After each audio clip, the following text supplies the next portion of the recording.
In the penultimate episode of MobLand, Episode 9, the betrayal and deception reached a fever pitch, potentially signaling the end of the Harrigan crime empire. The second favor Harry requested from the powerful and mysterious Cat McAllister came true when Conrad met cartel head Jaime Lopez. Of course, the Harrigan patriarch antagonized him in true Conrad form. As things stand, a trade may still go through, but only if Harry can rid the Harrigan household of the rat in its midst. What are Conrad and Maeve arrested for at the end of MobLand Season 1, Episode 9? Their murderous ways have now caught up with them. Tattersall sent Alice inside Conrad's manor with a listening device implanted in her phone rather than a wire, which was far too perilous for her safety given how quickly it could be found. She never received a full admission of guilt or confirmation of any illegal behavior during her brief stay, but that was never her genuine purpose. She was there to gather DNA from Conrad, Maeve, or both, if feasible, to aid in their conviction. They were arrested on suspicion of murder, which meant the police didn't have any actual evidence yet. Alice explains her plan to plant Conrad and Maeve's DNA. The police informant had experience putting away criminals. However, Alice and Tattersall's ultimate goal was to gather enough evidence to imprison Conrad and Maeve permanently.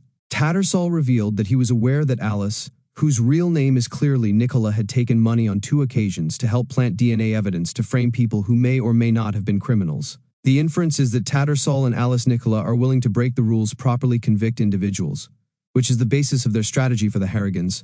Arrest them, then fabricate evidence to get them locked up.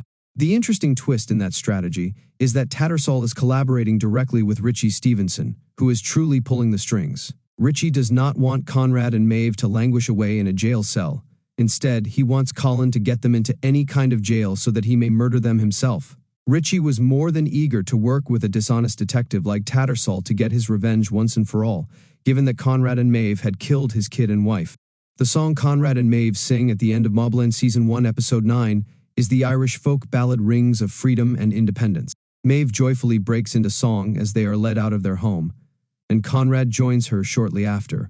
The song they sing in unison as they are placed into police cruisers is 20 Men from Dublin, an old Irish folk tune composed by Arthur Griffith in the early 20th century.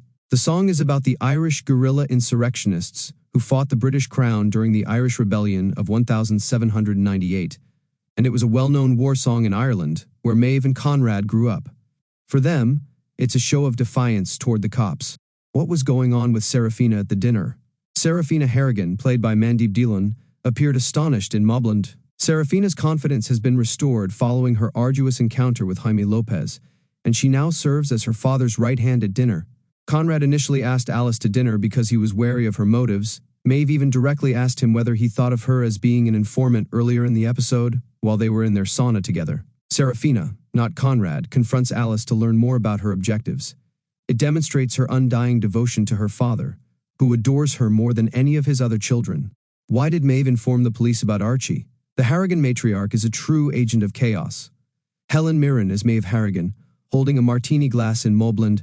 For the majority of MobLand's first season, Maeve's ultimate goal was unclear, although this confusion now appears to be intentional on the part of the show.